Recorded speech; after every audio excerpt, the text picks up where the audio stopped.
자, 24절부터 30절까지 교독합니다. 또 이르시되 내가 진실로 너에게 이르노니 선지자가 고향에서는 환영을 받는 자가 없느니라. 내가 참으로 너희에게 이르노니 엘리야 시대에 하늘이 3년 6개월간 닫히어 온 땅에 큰 흉년이 들었을 때에 이스라엘에 많은 과부가 있었으되 엘리야가 그중 한 사람에게도 보내심을 받지 않고 오직 시돈 땅에 있는 사렙다의 한 과부에게 뿐이었으며 또 선지자 엘리사 때에 이스라엘에 많은 나병 환자가 있었으되 그 중에 한 사람도 깨끗함을 얻지 못하고 오직 수리아 사람 나만 뿐이었느니라. 회당에 있는 자들이 이것을 듣고 다 크게 화가 나서 일어나 동네 밖으로 쫓아내어 그 동네가 건설된 산 낭떠러지까지 끌고 가서 밀쳐 떨어뜨리고자 하되 다 같이 예수께서 그들 가운데 지나서 가시니라. 아멘. 자, 오늘은 은혜라고 하는 주제가 되겠습니다. 오늘 설교 제목은 은혜 아니면 살아갈 수가 없습니다. 한번 따라서 봅시다. 은혜 아니면 살아갈 수가 없습니다. 그렇습니다. 은혜가 아니면 우리는 살아갈 수가 없습니다. 사실 오늘 본문에는 우리가 잘 보면 은혜라고 하는 낱말은 하나도 나와 있지 않습니다.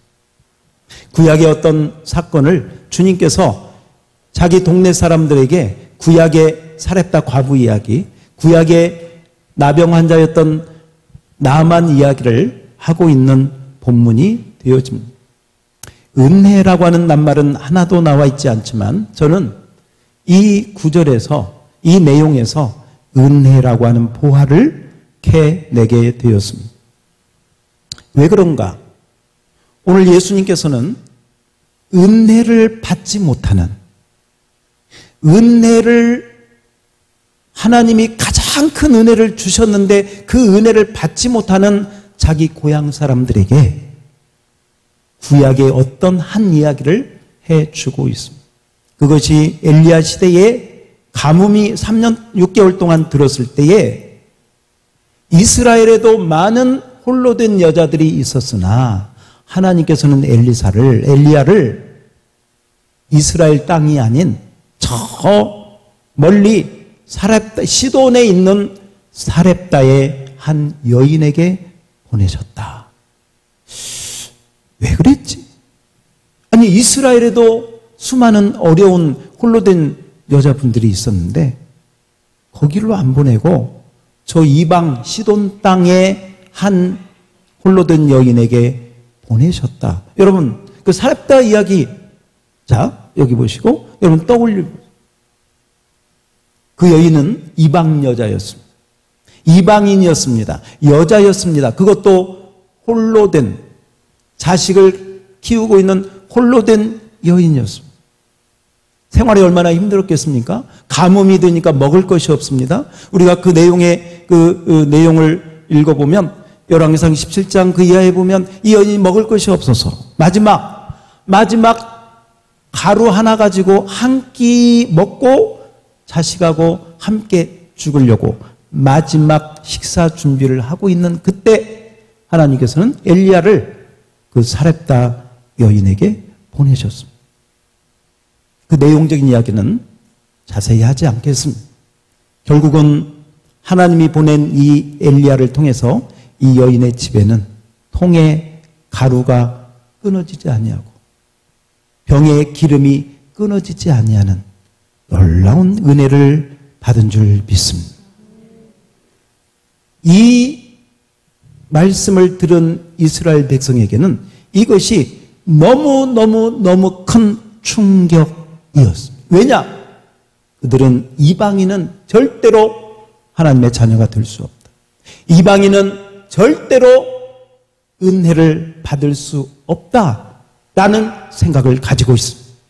그들은 이스라엘 자기들, 아브라함의 피를 이어받은 자기들만이 선민이고 자기들만이 하나님 나라에 들어갈 수 있는 유일한 민족이라고 그들은 지금도 그때도 믿고 있었기 때문에 이방인들은 지옥의 땔감 정도 저주받은, 그것도 여자, 그것도 아무것도 없는 가난한 여자, 누구 하나 거들떠보지 않는 그 여자에게 하나님의 은혜가 임했다는 것은 듣기 싫은 이야기였습니다. 그러나 예수님은 구약에 있는 내용을 정확하게 말씀해 주셨습니다.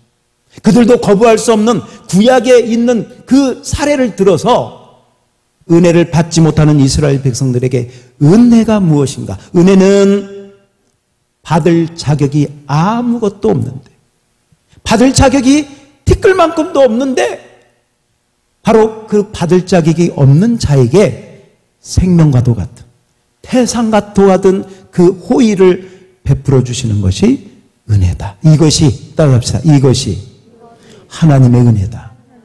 하나님의 은혜가 은혜다. 할렐루야. 이 여인은 하나님의 은혜가 아니었으면 굶어 죽었을 것입니다. 하나님의 은혜가 아니면 그 생명 같은 아이들이 굶어 배고파서 엄마 배고파, 엄마 배고파, 먹을 거 없어. 그 목소리를 들으면서 자기도 배고프지만 그 죽어간 아이들을 보면서 죽을 수밖에 없는 그런 여인이었습니다. 그러나 하나님의 은혜로 엘리야가 그곳에 가게 되었고, 그 여인이 엘리야의 말에 순종했을 때 생각지도 못했던 한없는 은혜가 병과 병의 기름과 그 통의 가루를 통해서 풍성하게 부어진 줄 믿습니다. 하나님의 은혜. 따라서 합시다. 하나님의 은혜. 하나님의 은혜. 그러면 하나님은 가난한 자, 없는 자, 좀 힘든 자에게만 임하는 은혜인가? 아닙니다. 오늘 본문 말씀해 보니까 예수님이 또 하나의 사건을 이야기합니다. 하나는 엘리사 시대에 나병이 들었던 나병 환자 나아만에 대한 이야기. 나아만은 아까 그 여인과 대조해서 보면 남자였습니다. 남자들 중에서도 장군이었고, 장군들 중에서도 그 아람이라고 하는 지금의 미국과 같은 대나라의 제2인자였습니다. 권세가 하늘을 찌르는 그런 사람이었습니다. 그러나 나병이 든 상태였습니다. 이스라엘에서 잡아온 계집아이 하나가 우리 주인님이 제 고향에 있는 선지자에게 가면 저 나병이 나을 텐데, 그 소식을 듣고 그는 왕의 도움을 받고 가게 되었습니다. 자세한 이야기 따로 필요 없습니다. 요단강에 7번 몸을 담그라는 그 말을 듣고 순종했을 때 정말 썩어서 고름 냄새나고 혐오스러웠던 그의 피부가 7번, 6번 아닙니다. 7번 몸을 담갔을 때 어린아이 살같이 된 줄 믿습니다. 따라서 합시다. 하나님의 은혜. 하나님의 은혜. 하나님의 은혜는 이방 남자, 권세 있는 높은 자리에 있는 자에게도 동일하게 임하는 줄 믿습니다. 그가 순종했을 때 엘리사 시대에 엘리사는 얼굴 한번 비치지도 않았지만 그가 순종해서 7번 요단강에 몸을 담글 때 나병이 깨끗이 낫고, 나중에 그가 갈 때 이런 고백을 합니다. 이스라엘의 여호와 하나님만이 참 신이시다. 이방인의 입술에서요, 이방인 나라의 제2인자 입술에서 여호와 하나님을 찬양하는 그 고백이 나온 줄 믿습니다. 은혜를 입은 자는 찬양하게 되어집니다. 은혜를 입은 자는 그 하나님을 고백하게 됩니다. 왜? 은혜가 그 사람을 그렇게 만드는 줄 믿습니다. 바로 이 두 사건을 예수님은 그들에게 말씀해 주셨습니다. 하나님의 은혜는 누구에게 임하는가? 너희들이 볼 때는 아무런 자격이 없는 그 이방인, 너희들이 볼 때는 아무런 선행도 하나님 보실 때 인정할 만한 것이 아무것도 없어.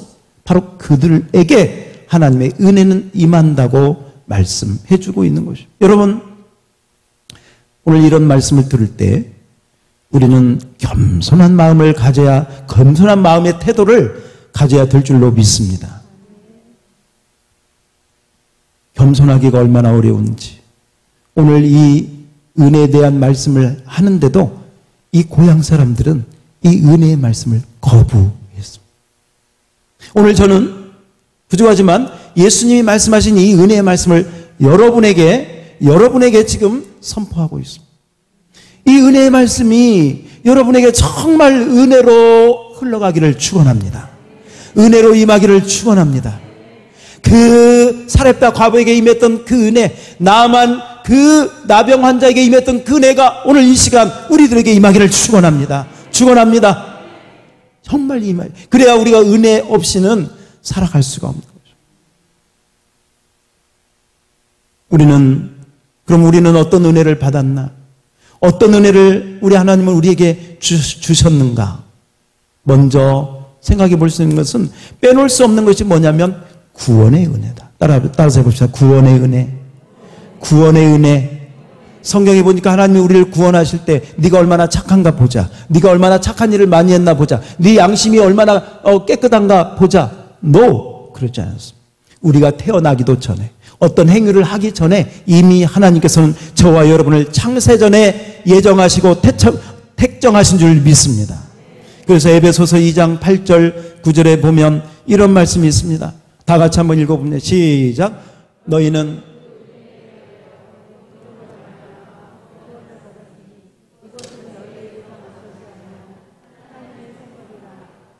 행위에서 난 것이 아니니. 우리 한번 따라서 해봅시다. 하나님, 저를 택하여 주셔서 감사합니다. 아멘. 성경에 보면 우리가 하나님을 사랑한 것이 아니라 하나님이 먼저 우리를 사랑하셨다고 말씀. 우리가 이 자리에 있는 것도 내가 하나님을 잘 믿어서가 아니라 하나님이 우리를 택하셔서 불렀기 때문에 이 자리에 있는 줄 믿습니다. 하나님의 은혜. 따라서 하나님의 은혜. 하나님의 은혜. 할렐루야. 받을 자격이 없고 죄덩어리, 죄짓고 심판받고 지옥불에 떨어져야 될 마땅한 저희들을 하나님은 값없이 우리를 택하셔서 이 축복된 자리에 앉게 하신 줄 믿습니다. 성경에 보면 무비보셋이라고 하는 인물이 나옵니다. 요나단의 아들이요 사울의 손자입니다.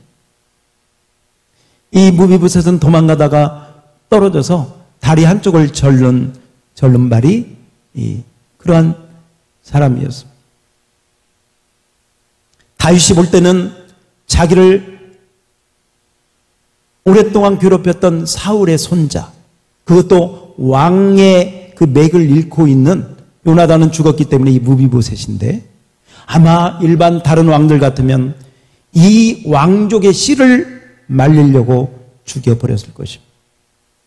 왜? 유일한 왕족이니까. 그러나 다윗은 요나단과 맺은 언약을 기억합니다. 요나단과 어떤 언약을 맺었습니까? 내가 먼저 죽으면 너의 가족을 내 가족처럼 섬기겠다. 너가 먼저 죽으면 내 가족을 그렇게 섬기겠다고 둘이 언약을 맺습니다. 그리고 그 언약을 신실하게 지킵니다. 요나단이 죽으니 다윗이 왕이 된 다음에 무비보셋을 찾습니다. 요나단 가족 가운데 남은 자가 있느냐? 막 수소문 해보니까 이 무비보셋이 저 시골 한쪽에 숨어서 두려워서 벌벌벌벌 떨면서 다윗 왕에게 걸리면 죽을까? 왜? 자기 할아버지 사울이 한 그런 게 있기 때문에. 그러나 다윗이 그를 불러올 때 무비보셋은 벌벌벌벌 떨면서 두려워합니다. 다윗이 이야기합니다. 무비보셋이여 두려워하지 말라. 내가 너에게 은혜를 베풀리라. 결국 이 무비보셋은 다윗의 아들과 똑같은 상에서 먹고 마시며 할렐루야 왕궁에서 최고의 대접을 받고 살게 되는 줄 믿습니다. 어쩌면 여러분, 저와 여러분이 무비보셋이 아닌지 모르겠습니다. 정말 하나님 볼 때는 죄 때문에 하나님의 진노의 자식이요 죄로부터 하나님의 원수된 그런 자리에 있었으나 하나님이 예수님 십자가의 은혜를 통해서 우리를 구원하신 줄 믿습니다. 하나님의 자녀로 먹고 마시며 하나님을 아버지라고 부르며 살 수 있는 특권과 은총을 우리에게 주신 줄 믿습니다. 따라서 합시다. 하나님 감사합니다. 하나님의 은혜 감사합니다. 믿으시죠? 우리 찬송가 310장에 보면 하나님의 은혜로 이 쓸데없는 자 왜 구속하여 주는지 난 뭐요? 정말 알 수 없어. 잘한 것도 없는데 믿음 좋은 것도 아닌데 뭐 착한 것도 아닌데 왜 이렇게 큰 은혜를 우리 생음악으로 한번 하나님의 은혜로 시작. 하나님의 은혜로 있을 데 없는 자 왜 구속하여 주는지 왜 속하여 주는지 난 알 수 없도다. 나머지는 집에 가셔서. 그렇습니다. 왜 나 같은 것을 구원해 주셨는지, 구원의 은혜로 불러주시는지 우리는 알 수 없지만, 그러나 우리 분명히 알아야 될 것, 이것이 하나님의 은혜인 줄 믿습니다. 그런데 성경에 보면 이 은혜가 우리에게 어떻게 왔느냐, 은혜 덩어리, 은혜 중에 은혜, 은혜 덩어리 전체가 은혜인 분이 있는데 그분이 곧 예수 그리스도입니다. 요한복음 1장 14절에 보면 예수님에 대해서 이렇게 말씀하고 있습니다. 말씀이 육신이 되어 우리 가운데 거하심에 우리가 그의 영광을 보니 아버지의 독생자의 영광이요. 맨 마지막 줄 다 같이 시작.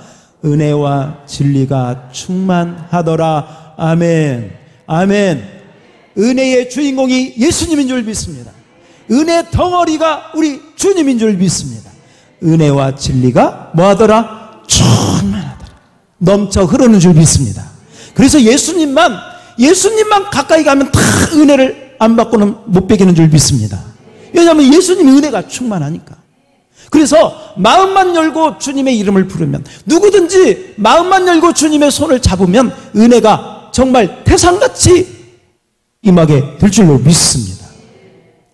예수님이 은혜의 주인공이요, 바로 은혜의 축복의 그러한 분이시다. 그런데 여러분, 오늘 말씀해 보니까 놀라운 충격적인 그 은혜 충만한 예수님이 예수님의 동네에 찾아오셨는데, 동네 사람들은 저 목수의 아들 아니야?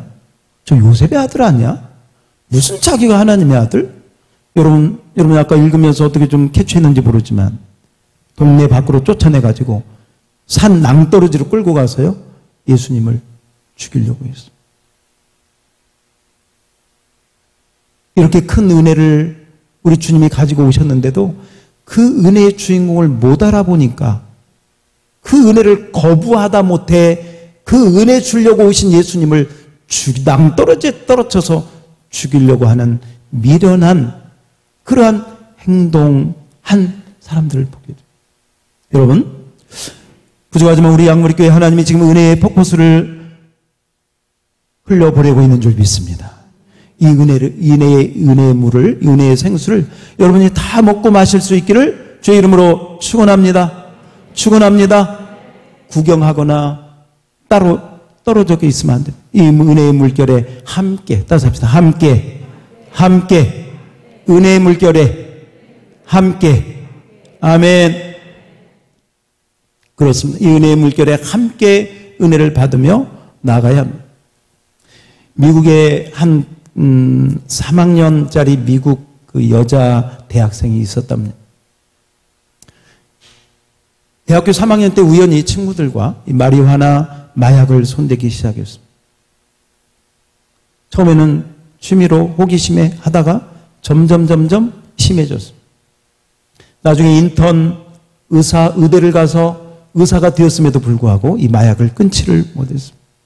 더 많은 마약을 먹어야만 살 수 있게 되었습니다. 비록 직업은 의사요, 사람들이 인정하는 그런 좋은 직업을 가졌으나 그의 속은, 그의 마음은 마약 때문에 중독으로 정말 하루하루가 지옥과도 같은 삶을 살았습니다. 그러다가 그는 결심합니다. 자기 동네에서 얼마 떨어지지 않는 저수지에 가서 마지막 인생을 자살로 끝내려고 결심을 하게 됩니다. 그날 밤 따라 소낙비가 억수로 내렸습니다. 죽는데 소낙비가 무슨 상관이 있는가? 그런 마음을 가지고 저수지 뚝에 올라갔습니다. 이제 한 발만 내디디면 떨어져 죽기 직전. 그런데 그가 그때 하나님이 생각이 나더라는 거죠.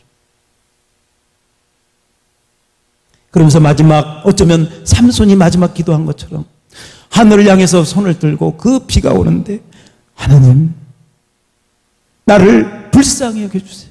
나를 살려주세요. 제가 왜 이런 신세가 됐는지 모르겠습니다. 하나님, 나를 살려주세요 하고 두 손을 들고 열심히 기도를 하는데, 기도를 하는지 얼마 지났을까? 갑자기 그 차가운 빛 속에서 뜨거운 전기 같은 전류가 자기 몸에 흐르기 시작했습니다. 그리고 그녀는 알았습니다. 마약 중독에서 해방되었다는 것을 알았습니다. 깨끗하게 치료가 되었습니다. 하나님의 은혜가 임한 줄 믿습니다. 하나님의 은혜가 임한 줄 믿습니다. 그렇습니다. 하나님의 은혜는 간절히 원하는 자, 정말 하나님을 찾는 자들에게 한량없이 그 은혜는 임하는 줄 믿습니다. 여러분, 오늘 우리가 예수의 피로 하나가 되고 성령 안에서 하나가 되어 이 자리에 앉아 있는 것 자체도 은혜 위에 은혜인 줄 믿습니다. 저는 그렇게 생각합니다. 제가 어떻게 생각하냐면요, 여러분들이 박안수 목사의 설교를 들을 수 있다는 것이 은혜다. 이 교만기가 또 올라오고 있습니다. 위에서 기도해 주십시오. 여러분 졸지 않게 하려고 제가 그냥. 여러분, 우리 옆 사람을 보십시오. 얼마나 귀한 자매요 형제입니까? 그 자매가, 그 형제가 여러분 안에 옆에 앉아 있는 것도 뭐다? 은혜다. 당신이 은혜입니다. 이렇게 한번 인사합시다. 당신이 은혜입니다. 당신이 은혜입니다. 아멘. 우리 아까 찬양 부른 것처럼, 우리 한번 찬양 같이 한번 해주세요. 찬양 부른 것처럼 정말 당연한 것 하나도 없지 않습니까? 우리 찬양도 한번 나와보세요. 예. 당연한 것 하나도 없는 모든 것이 다 하나님의 은혜요, 하나님의 축복인데, 그 모든 것은 뭐냐? 여러분의 가정, 여러분의 교회, 여러분의 직장, 여러분의 삶, 또 우리 교우들, 이 모든 것이 하나님의 은혜다. 한번 이 가사를 생각하면서 지금도 하나님의 은혜는 우리에게 임하고 있습니다. 믿습니까? 찬양으로 올려드립시다.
손을 들고 아멘.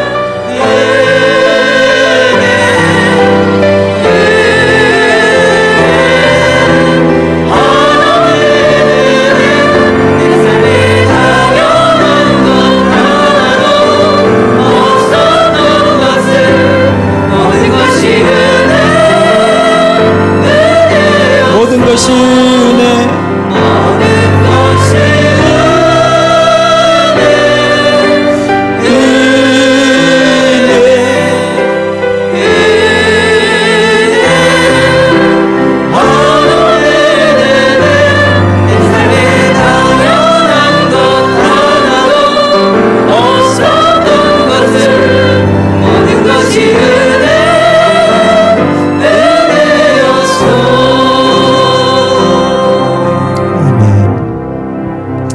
그렇습니다. 우리 찬양단 들어가셔도 되겠습니다. 모든 것이 은혜인 줄 믿습니다. 저는 최근에 정말 은혜에 대한 말씀을 듣고 제가 은혜를 새롭게 경험한 적이 있습니다. 지난주 수요일 날 우리 진 목사님께서 설교를 하셨는데, 차라리 나귀 새끼였으면, 였더라면, 지금 사순절 기간인데, 예루살렘으로 입성할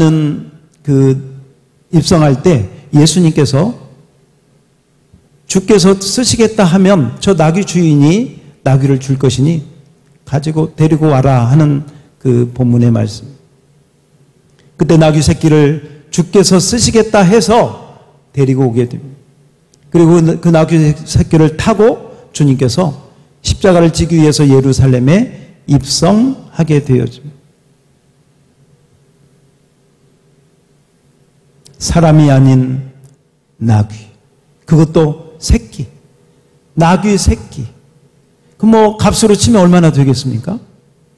그런데 그 나귀 새끼 위에 예수님이 타셨다는 거죠. 예수님을 태운 나귀 새끼. 나귀 새끼만 쳐다보면 아무것도 아니지만 그 나귀 새끼 위에 예수님이 타셨다 할 때 그 나귀 새끼는 특별한 나귀 새끼가 되어집니다. 그 영광의 주님, 천지 만물을 창조하시고 하나님의 독생자이신 그분을 태운 나귀 새끼는 얼마나 영광이었을까. 비록 짐승이었지만 존귀하신 하나님의 아들을 태운, 그 독생자를 태운 나귀 새끼는 얼마나 그 삶의 영광이었을까. 그런 내용이었습니다.